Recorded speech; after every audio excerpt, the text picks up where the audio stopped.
the growth hacking experiment. And it's titled, how our startup is growth hacking its way to success and how you can copy us. Why do you want people to copy you?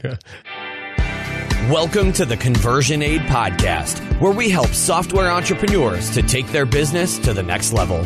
Each week, we interview proven industry experts who share their strategies and insights to help you create software that sells.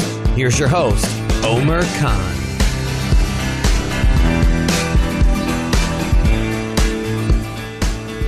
Hey everyone, welcome to the Conversion Aid Podcast. I hope you're well.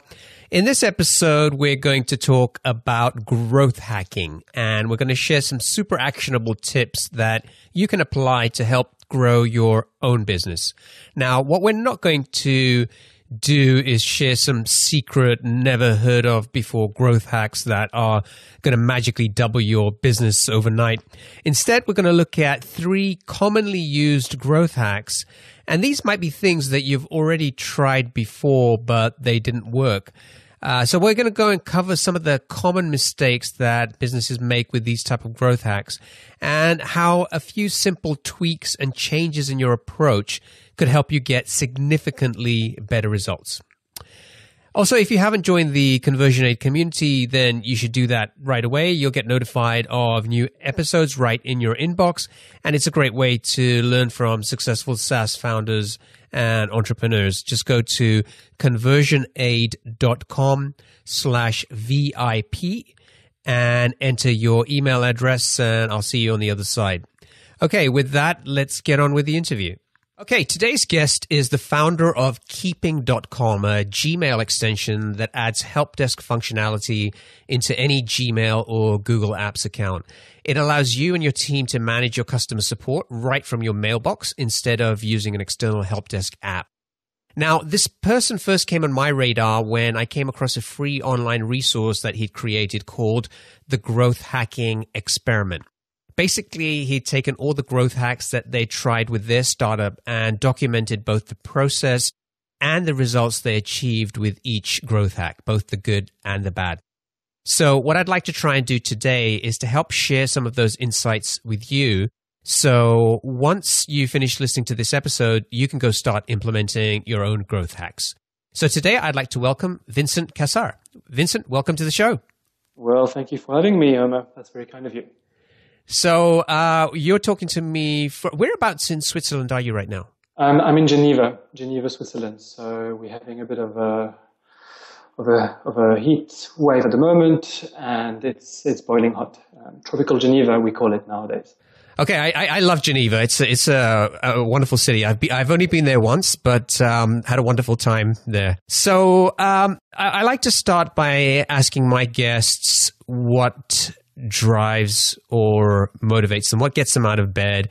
Some people like to share a success quote that resonates with them. Others just like to tell me, in their own words. So what is it that gets you out of bed? Okay, so I like creating. I'm a creator. When I was a child, when people used to ask me what I wanted to be when I was growing up, I used to say that I wanted to be an inventor. And I am now 33 years old, and I've invented many things. So creativity and invention keeps me awake early in the morning and late at night. Sweet. Okay, so keeping. Tell me a little bit about where the idea came from and why was it this particular product and market that you decided to... Sure. Okay, I understand this, and actually, this is quite interesting because it's a product that I've created from a pain point that I personally had. So I was running a business that sold digital books and courses, and as the business grew, we were getting more and more emails from customers, which is normal. And I looked at ways to manage the process more efficiently. So I looked at the various external help desks that are on the market, such as Zendesk, Desk, etc. But did found them to be a bit complex and quite hard to set up, actually. Just didn't have the time to set them up correctly. And one thing that I didn't like was being forced to migrate everything or that support channel to another platform. And you have to realize that when you use another platform, there's always a bit of a lock-in. And in the case of a help desk, if you stop using an external help desk, all of the previous conversations you've had with your customers are sort of lost. So I didn't like moving away from email to basically have that risk factor. So I had an idea, instead of being forced to move to an external help desk, what about bringing those functionalities needed for customer support directly into my mailbox? My customers were already emailing me, so why should I be forced to move externally? So this is how it came to existence. And, with this idea, we started cold emailing other startups, just to validate if our business was an actual pain point.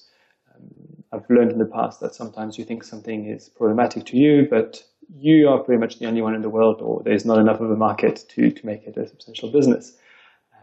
So started cold emailing and cold calling as many businesses as I could. And I realized two things. Firstly is that obviously everyone is using email, and that email is just not designed for collaboration and not for customer support.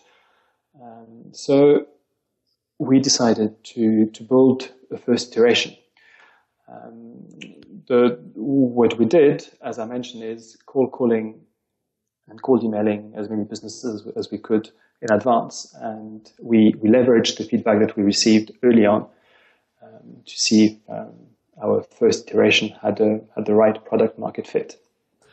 So I've got to say, I kind of get the rationale about not wanting to move or be dependent on an external help desk platform and the customer conversations, because at some point, as you said, if you want to move, maybe there's a high switching cost. Maybe it's hard to get the data and the history of those conversations out somewhere else. I've never tried it, so I don't know exactly how easy or hard that is. But at the same time, it kind of sounds a bit of a nightmare to now think, okay, I'm already dealing with all of these emails in my inbox anyway, but now I'm going to get all the customer support mails in there as well. So can you explain a little bit about just how that works within Gmail and why your customers like that experience? Sure. Okay. So there's one thing that I need to explain is that customer support emails, support inquiries will always be outside of your inbox. So your inbox will remain the same, and what Keeping does is add a new section to your inbox where all of your customer support emails are located. So you won't get overflooded by tons and tons of emails from customers in your personal inbox. It will still be slightly away from filtered out of your regular inbox. So it's the main advantage is that it allows for a group of people to be able to answer support emails together. Typically, one of your customers may email you at 2:00 in the morning, and the person who's supposed to answer that support query is not there, but someone else in the company may be online and could answer that support email. Got it. Okay. All right. That makes sense. Okay. So as I mentioned in the introduction, one of the resources that you published on keeping.com is the growth hacking experiment. And it's titled, how our startup is growth hacking its way to success and how you can copy us. Why do you want people to copy you? Yeah. Well, you have to stand out. You have to stand out on the internet. There's a lot of content, and you have to be a bit unique. So this was perhaps a cheeky angle that we decided to take. But why did we start this experiment? Well, let me tell you the reason, and I'm sure that will also bring some transparency as well. So if you look on forums, and I'm talking about any forums, not just web-related forums, many of the most popular posts are diaries of what people do. For example, I remember saying something about following someone as he trained his puppy. So people like following the ups and downs of someone's learning journey.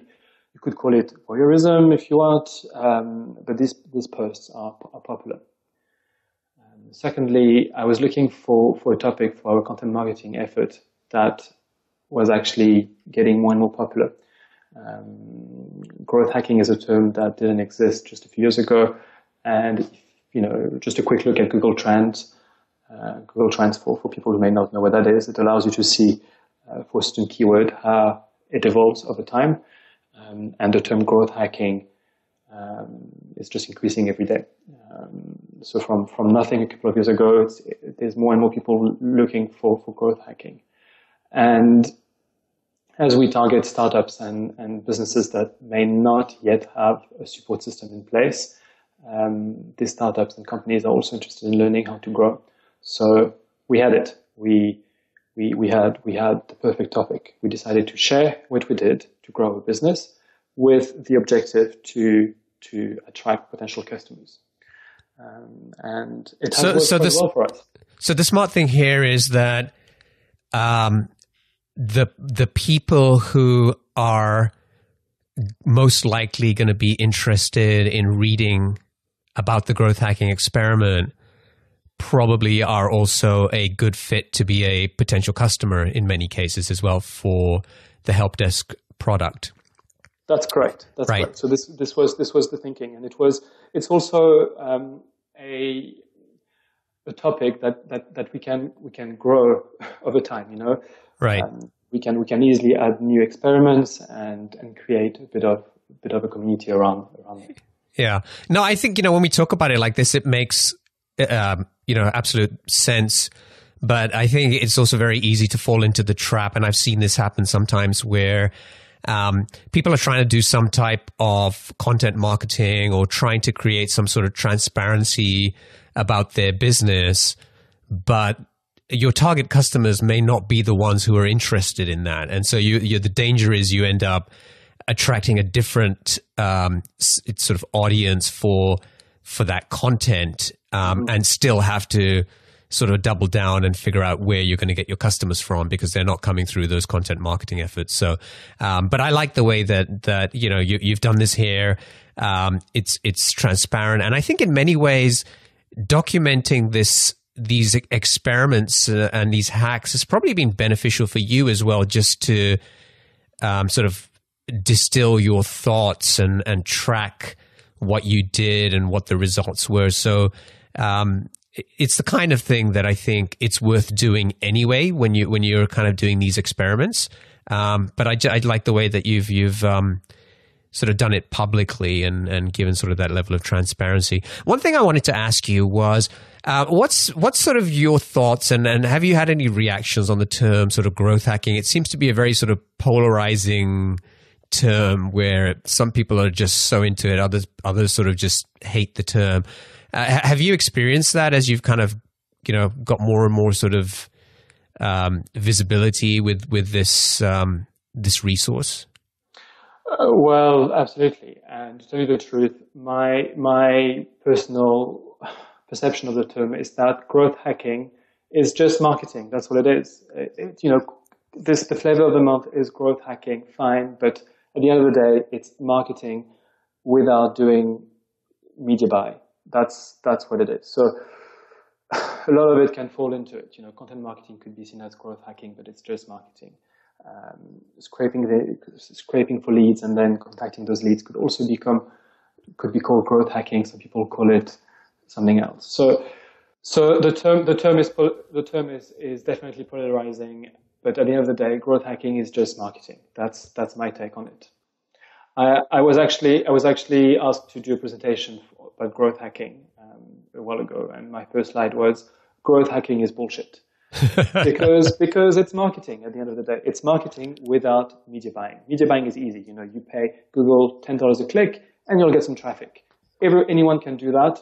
Well, some people can do it better than others, but if you have the budget, you can do it. Growth hacking is how do you maximize traffic and lead generation with less of a budget.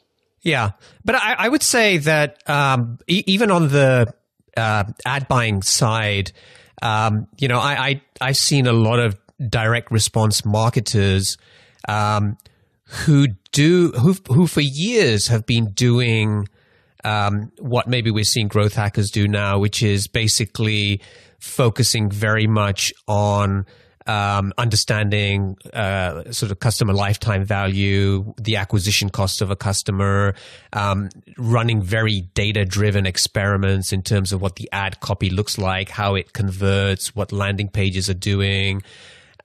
They just typically drive the traffic through sources which are paid.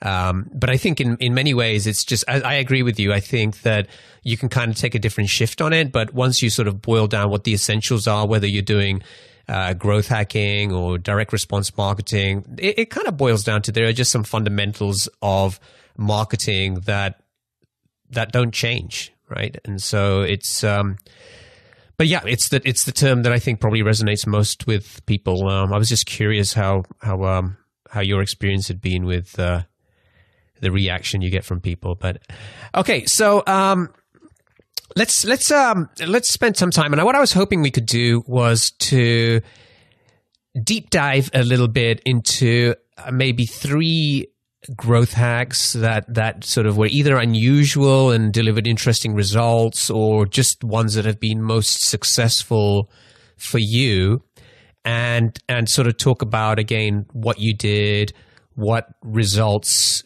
you got from that, and what the listeners can sort of learn and take away themselves. Sure. With pleasure. Sure. Okay. Well, I guess the first hack, but let's maybe we shouldn't call this a hack, but it's almost a tip, which is not on the website yet, but I will write something about it. It's something that anyone running a business should implement. It's so simple, and it's yet not very common. And it's really the power of following up on emails. We get inundated with emails, and if someone doesn't respond to you the first time, it's probably not because he doesn't want to speak to you or doesn't want to hear about your product. You may just have gotten them at the wrong time. What I've noticed is that when I follow up 4 times with someone I want to speak to, I increase my response rate to close to 80%. Of course, all industries and businesses are different, but it works. So it's is this even a growth hack? I'm not sure, but it does work. It's my advice to any business really, just to follow up. And this is how I implement it. I use something called Right Inbox, but there are many other tools. Essentially, Right Inbox is a Gmail plugin that allows me to be reminded of a message after a specific day. So, for example, I want to speak to you. I send you a message. I mark the message as remind me to send a follow-up. Next day I get a reminder. I send you a follow-up. And the response rate that I get on cold emails is sometimes close to 80%. If the content of my message is targeted, so this works, and it's my number one hack, I guess. And so anyone can implement it. So it's called Right Inbox, like RIGHT, or Right as in WR? Right. No, Right RIGHT, Right Inbox, and there are many alternatives. I think there is Boomerang for Gmail, followup.cc, which I think you mentioned in your toolkit that you can download on your website, on the PDF that you can download on your website. Basically, it allows you to get reminded of a message, and you can use it to make sure that you follow up on leads or even people you want to speak to who may not answer you straight away. It works.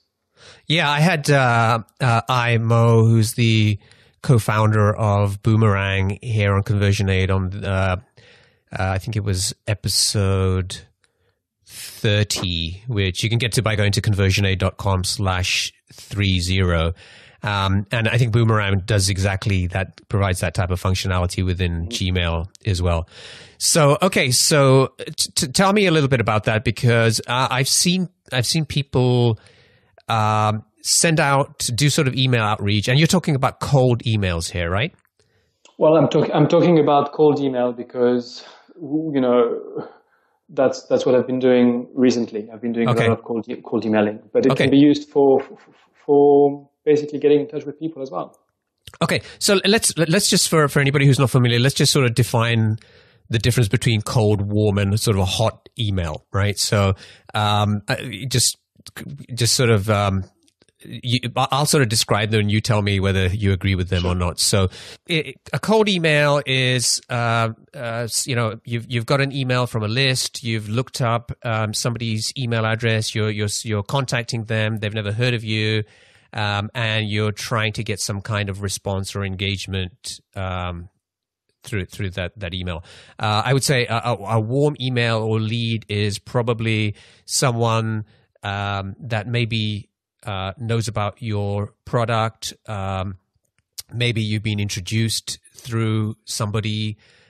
So you're sort of going in there with some kind of sort of pre-framing that, you know, they kind of either know about you or the product, or they've been introduced, so they kind of feel a little bit better about having sort of, you know, that email conversation with you. And I guess for me, if it was hot, then it's somebody that knows and trusts you, and so obviously those conversations are very easy. So with cold emails, you're sending the first email out, and typically, what does the content of that mail look like? What are you saying? How much content are you writing? Is it a couple of lines, a few paragraphs? What do you do? Okay, so what works the best is really to keep the content as short as possible and to just say, "Hi, can I speak to X? Is that the right email to get in touch with X?" And that's sufficient to start a first line of communication, and people respond well to it. If you say, "Hi, is this the email of Mr. X, Mr. Joe?" People will say, "Yes, that's me." And once you have this first interaction, you can then start a dialogue and explain who you are. And typically, if people don't respond to this first email, then I would follow up a day later, maybe 2 days later, depending what it is.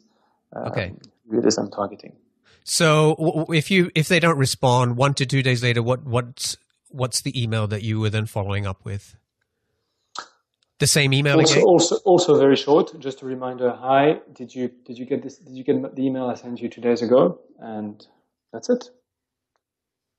Okay, cool. Sweet and short. So how many times were you sending that kind of email before you would stop following up? 3 to 4 times, depending how important the person I want to speak to is for my needs. So 3 to 4 times, and then you get to a point where they reply and they say, "Yes, this is the right email." Correct. Yep. And then you start a dialogue. Okay. And then, so what would you typically do there? Give me an example of how you were using it with keeping. I can give you an example. So right now we're approaching businesses that are quite specific, that are quite niche, and we just try to once we have this report, then I introduce the product and ask them if they want a demo or a free trial, and if they respond negatively, that's fine. If they don't respond, I follow up maybe once or twice, and if they say yes, then we have what I call a hot lead. So okay, great, and so that's really interesting, because you're saying you're getting up to an 80% response rate by doing that. Okay, so 80% is really. I don't think you should use that figure as you don't expect to get 80%. I have gotten 80% sometimes, but it really depends. The thing is, by following up, you will substantially increase the response that you would get if you only had sent one email. What's if you had to give me sort of a number on average, maybe a more conservative number that you typically get on a response rate? What would that be? So let's say if I gave you a list of, I don't know, 100 email addresses. I can give you very fixed numbers. We're currently running an email campaign like this, and I actually have figures. As of today, after the third email, we are at 36% response rate. 36%. And this 36%, and this will most probably increase to close to 40%. And this is on cold prospects. People who don't know about me, people who've never heard of Keeping either. And 40% is not on the first email. It's not on the first interaction of, yes, this is the right email. There are people who have responded and shown interest in learning more about Keeping, or even have taken a trial. Okay, great. Yeah, I mean, that's an important distinction, because this is not just 40% of people replying and saying, yeah, you got the right email, and no, I'm not interested. Yeah. Right. Yeah. Right. Okay, good. And what was for that maybe same group? I don't know if you have that data, but what would have been if you had stopped after sending the first email? What do you think the response rate would have been? Yeah, I can only estimate. I can't. The copy that I use has also been improved over time, so I can't really say. But I would say maybe 15%, maybe 10%. Yeah, I think even 10% would be a pretty good number from a first email. You're right. Look, the thing is, I just don't do it anymore. So I don't have. Maybe I'm lost.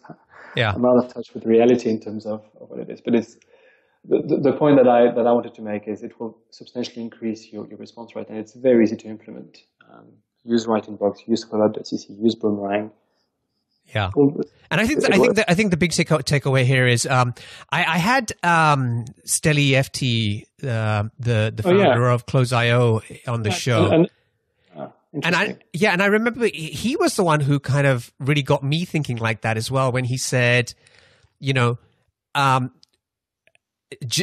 you don't get a response, just assume the person is busy and just keep following up. And he was telling me that's, I can't remember. I'm sort of guessing, but it was some crazy number. Like he'd followed up 20 or 30 times with somebody once before he got a response. And they were like, "Oh yeah, sorry, I've just been busy." So, and I think it's sort of before that conversation with him, I would be like, I'd send one email, and if I didn't get a response, I'd be like, "Oh man, it's sort of, they're not interested, right?" But he kind of really had a really different way of thinking about it, and I think that's exactly what you're sharing here as well. That it's simple and it can be very effective, but you have to follow up, and there are tools out there that you can use to help you do that more effectively. That's right. It should just be part of your process, of your personal processes. Great. Okay, I love that one. I mean, that was it's not sort of groundbreaking or something people would say, "Wow, I've never heard of doing email outreach or follow up." But just what I like about that is just by making a subtle shift in how you think about tackling that, you can significantly improve your response rates. Okay, good. So let's talk about another hack. Okay, well, I can tell you about our best performing traffic source. It's Quora.com. Perhaps listeners don't know what it is. It's essentially a website where people can ask questions and answer questions, a little bit like Yahoo question and answer 5 years ago, but the conversations are actually quite intelligent, and the response, what people write has quality, and it's our best performing source of traffic. It's very little, but the conversion rates are incredible. we get something like 30 or 35% of visitors referred by Quora who actually sign up as a free trial, and that's great. If all my sources of traffic were that good, it would be dandy. So, wow. What I do, if you would like me to explain what I do to get I'd love to, because I think the basic principle here, and I think maybe people listening to this might have tried it as well, is finding relevant questions that people are asking, which are related to your product, market, or problem area, and then answering those questions and sort of using that as a way to drive traffic back to your site. Now, that's kind of maybe is the simple sort of explanation of that, but I think there are a lot of nuances again about how do you find the right questions to answer? What's the best way to answer each question, and how much time or how long should an ideal response be versus, how do you deliver value on Quora and at the same time drive people back to your site? So yeah, I mean, tell me about the process that you guys have used here and some of the learnings that you've experienced beyond just sort of like scratching the surface sort of explanation that I just gave. Sure. Okay. So I guess the first tip that I could add to this is you have to put your website URL close to the top. I remember reading something about how people browse Quora when they're actually looking for software. They just click on the links. They don't read the responses. They just click on the links to maybe find the tool that will actually solve whatever problem they have. So you have to make sure that the URL that you want to generate traffic to be placed quite high up in your response. And the response has to be intelligent. It has to, you can't just say, "This is my tool, thank you very much." You have to answer the question and bring some value. Tell you the truth, I don't think the value of your answers should be extraordinary. I've looked at our best performing answers, and they are good answers, but they're not essay long type of answers, and they've been upvoted, so people like them. So answer the question in a very short manner. Make sure that you add your URL. It sounds obvious, but don't expect people to look up who you are. So what is a typical the ones that you said have performed well, the answers? How long were they? A paragraph? Few paragraphs? How long was a typical answer? Yeah, I would say a paragraph, maybe 5 to 6 lines. Basically, okay. answer the questions. I mean, some questions would need longer response time. Oh, and something else that I've discovered is by adding an image, a screenshot of your website or an image, you will just drive more traffic. So you can easily, what I do at the bottom of each of the answers that I answer, I add a screenshot of keeping.com, and that drives more traffic. Okay, so it's laser targeted traffic. It converts and it continues working even if we stop answering questions. I haven't had the time for the last 3 months to actually answer new questions, and we still get the same traffic, if not a bit more. How do you find the right questions to answer? Because I'm looking at the Quora hack on keeping.com, and one example that you've got there, which you've answered, the question was actually just says, "What are the do's and don'ts of referral/invite programs?" So that's not typical sort of. It's not directly related to keeping as a help desk. That's correct. Product. I guess in that instance, the link, which is probably in the content, would redirect to a post that we have on our blog about referral. So this was done, I think, before we launched, and we had a blog post going before the growth experiment, and we're just looking at documenting various marketing strategies that. Okay. So fortunately in our industry, and of course I can't talk about other industries, but there's a keyword, almost like a hashtag on Quora customer support, which is very active. So fortunately we have a pool of open questions every day that we could answer. But it takes time, and okay. Time. Now, if somebody was wanted to use Quora as a potential way to acquire new users or customers, and they're starting from scratch, how much time would you recommend that they put into this? Should it be, are we talking about, 15 minutes a day, or are we talking about, a couple of hours? Like, what should be the time investment, and how should sort of people think about approaching this? And so, in other words, if you were doing this again from scratch, how would you be doing it? How much time would you be putting into this? I see. Okay. So my initial plan was to spend 10 to 15 minutes a day answering questions on Quora. But unfortunately, my routine changed, and I just didn't have the time to do it. So I would say try to do it every day, or at least a couple of times a week.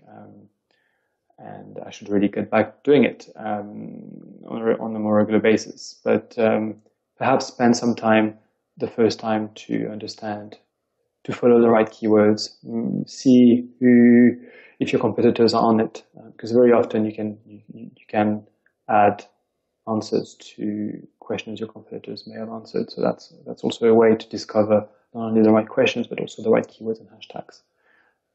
So spend some time initially doing this, which is pretty obvious, and then try to have it in your daily routine. So something I wouldn't do is outsource it to an assistant of some sort, unless your assistant knows your industry well. It's something that, if you want to bring value and you want to add a comment that is intelligent, you should really use your own know-how of your industry, especially if you answer questions that are very, very niche to your own industry. Do you always answer a question where there's an opportunity or a natural opportunity to provide a link back to your site? Is that how you would maybe filter down and make a decision on which question to answer? Or have you seen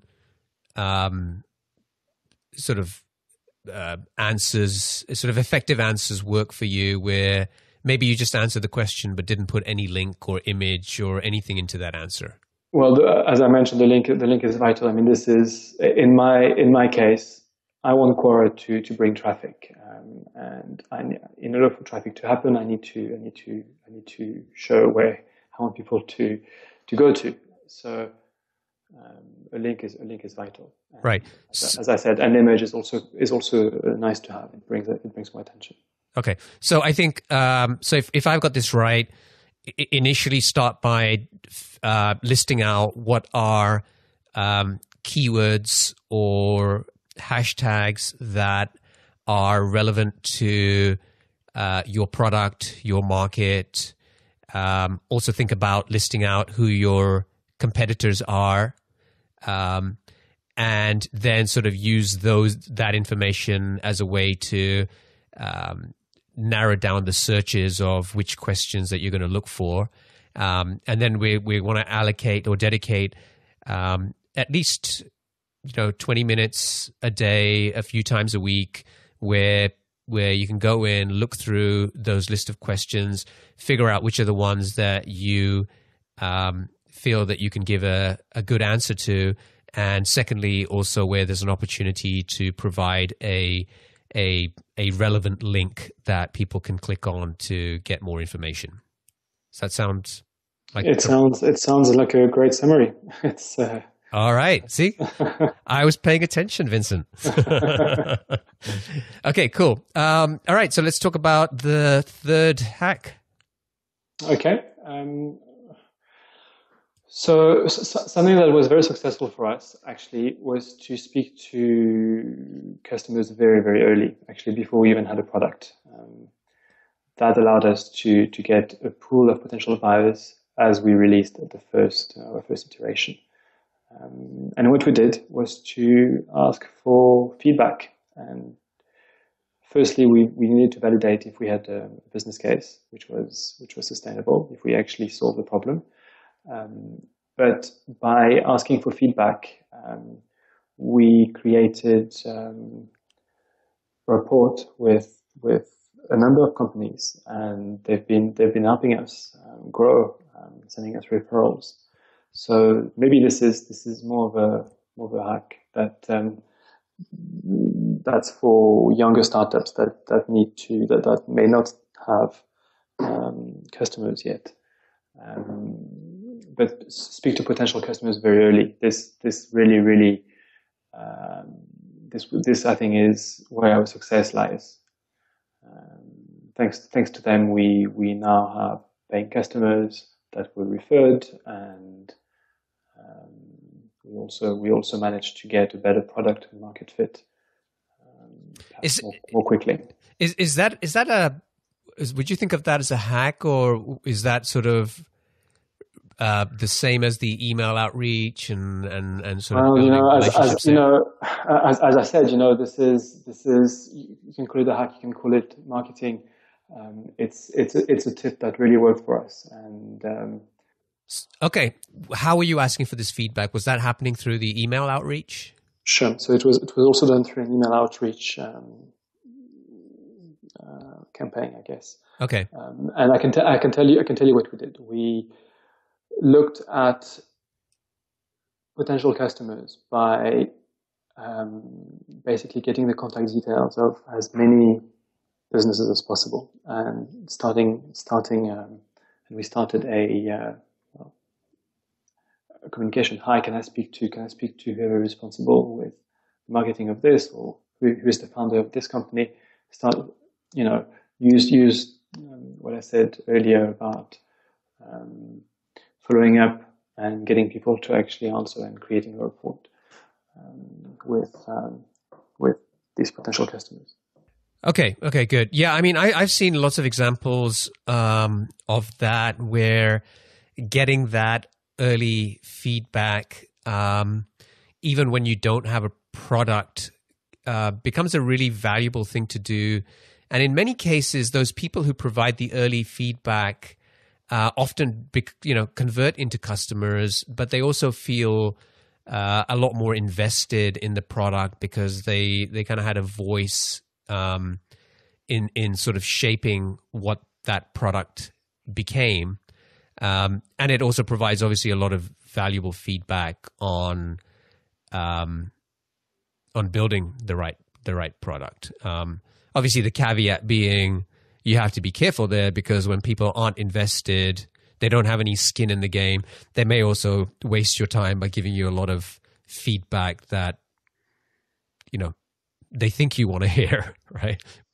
Sure. I mean, that's unfortunately that's part of the game, but I guess the key take here is if you don't have a product yet, or if you are by just speaking to a pool of potential customers, you will once you launch actually have someone to present what you've done and see how people engage with your app or with your SaaS software or whatever it is that you sell, and that's extremely valuable. Yeah, that's a good point. Okay, all right. So those are the three hacks that have worked for keeping. And obviously that doesn't mean that those are the three that are going to work the best for everyone listening out there. I mean, I think experiment is the operative word here, and different hacks or tactics or whatever you like to call them will have different levels of success I guess depending on what market you're in, how warm those customers are, how well they know that your product. There are all kinds of different factors. So, experiment. Now, it's great to talk about the things that have been working well for you, but I also wanted to find out about one hack or tactic that didn't work, that turned out to be either a surprising failure or just, something that turned out to be a waste of time. What's one hack that comes to mind that you just feel like, wow, Sure. Okay. Well, we try to automate promoting our content over Twitter. So what we wanted to do was to automatically reply to conversations containing a particular hashtag, for example, hashtag growth hacking, and responding with something generic like great tweet on growth hacking. Check out this post or this resource about growth hacking. So the hack here was that it was done automatically through a little bot that we created. And it didn't work technically. And most importantly, we actually pissed off a lot of people. On Twitter, you need to have conversations. You can't just automate everything. So there's also, I suspect, a risk of getting your account shut down somehow. So the idea was a good one, and it did bring some traffic, which was supposed to be targeted, at least to a certain extent. But it's definitely not good business practices. It was perceived as spamming, and we stopped.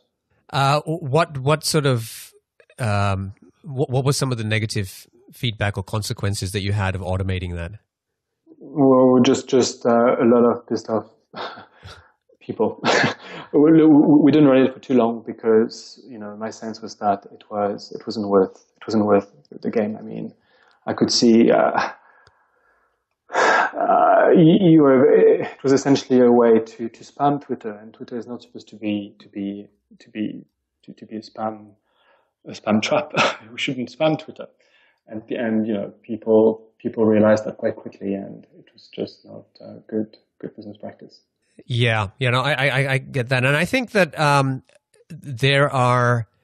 I think a while back I had Maria Dijkstra, who is the founder of a marketing agency called Trade Digital, on the show, episode 82, conversionaid.com/82.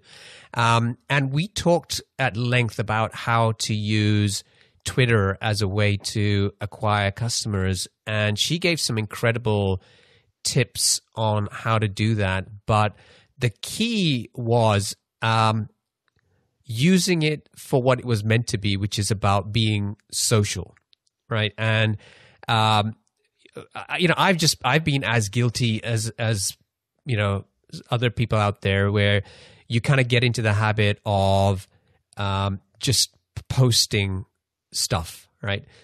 Maybe it might be some content that you've found, or adding things into, if you're using Buffer or something like that to build sort of a backlog or a queue of things that you want to publish. And I think Maria was the one who told me, she said that's kind of like, that's not social media, that's sort of like broadcast, right? You're just saying, watch this, read this, listen to this, do this. And she sort of had a really kind of a good way to think about it, which was, I can't remember what it was, like 5, 15, 5 or something like that, where she said 5 days a week, spend 15 minutes a day and engage with 5 people. And engaging could be, obviously, sharing some content or retweeting, but also maybe replying to somebody's question or asking a question or thanking somebody for something. And just using that as a way just to engage and listen. And she shared a lot of benefits that her business had experienced just by doing that. And so, these days when you see a lot of people who are sort of using auto replies, I mean, typically you get auto replies on follows, which kind of are like, really some of those are just so annoying. But I think you guys went even further by just like searching for a relevant hashtag, right? Which could that's correct. We went one step forward, and the bot we created wasn't very intelligent. So sometimes we were having conversations in an infinity loop with some people. So it was going nowhere. Wow. But I like what you said about, or what your guest said about using it regularly and engaging with it. I think this is powerful, and I'm as guilty as you are. Right now, we are broadcasting interesting articles because we need to be active, but it's not enough. Yeah. All right. Let's move on to the lightning round. So I'm going to ask you 7 questions and just try to answer them as quickly as you can. All right. What's the best piece of business advice that you ever received? Failing is okay. What book would you recommend to our audience and why? Okay. Actually, you mentioned the author 5 minutes ago, Steady FT. He wrote the Startup Guide to Outbound Selling. Great book on outbound sales. Really straight to the point. Awesome. What's one attribute or characteristic in your mind of a successful entrepreneur? Resilience. What's your favorite personal productivity tool or habit? Wake up very early. What's a new business idea or a crazy idea that you have in your head that you'd love to pursue if you had the extra time? Convert all Swiss banks to Bitcoins. What's an interesting or fun fact about you that most people don't know? I only work standing up. Seriously? Yep. You know, I read something yesterday which said that standing up for 2 hours a day instead of sitting down has all kinds of health benefits. I'm up. So you must be a super healthy guy. And then finally, what is one of your most important passions outside of your work? It sounds generic with nature. I need to go back to nature very often. You know, that's really funny. This is the kind of thing that I've heard from a number of entrepreneurs lately, where once we sort of get below the surface and sort of talk about business and raising money or acquiring customers, and we sort of get into what they do, there are more and more people sort of coming out of the closet and talking about meditating or getting out into nature. And I read a great study, I think it was from Stanford, where they talked about the benefits on the brain and your health by just getting out there and being with nature. So it's not like some new age stuff. It's like there's a lot of science behind actually going out and doing that, and how it's actually a really powerful way to kind of I guess recharge your brain. So I it's something definitely that I've started to do. I mean, I was like a super urban person, like never, wanted to do anything with nature. And now like I can't go a day without I have to sort of do the same thing as you. I think I find it almost as a way to kind of like it recharges me in many ways. So yeah, there you go. We have something in common that maybe people didn't know about. Mm-hmm. All right. So thank you for sharing those hacks and experiences with us. So if people want to find out more, they can go to keeping.com, where obviously they can find out about Keeping, the helpdesk product. And in the footer on the site, there's a link to the growth hacking experiment as well. And I'll include direct links to both of those in the show notes. And if folks want to get in touch with you, what's the best way for them to do that? Email is best, Vincent@keeping.com. Wonderful.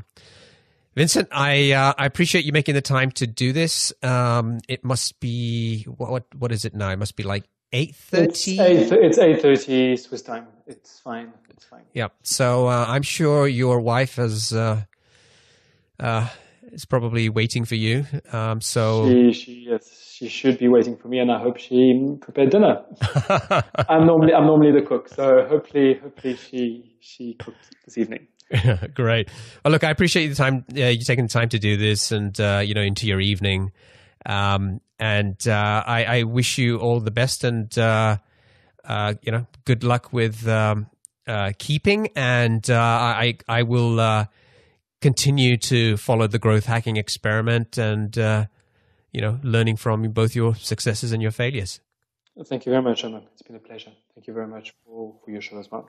Cheers. All right. I hope you enjoyed that episode. You can get to the show notes by going to conversionaid.com/95, where you'll find all the links and resources that we discussed today. If you'd like to get in touch with me, you can find me on Twitter at Omer Khan, OmerKhan, or you can email me at omer@conversionaid.com. If you haven't joined the VIP community, then remember to head over to conversionaid.com/VIP. And thanks for listening. I will see you guys next time. Take care.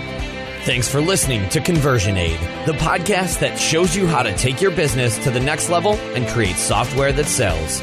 But things don't have to end here. Head over to conversionaid.com/VIP and get yourself on the free VIP list, where we share special insider content and news about upcoming episodes. Thanks again, and we'll talk to you next time.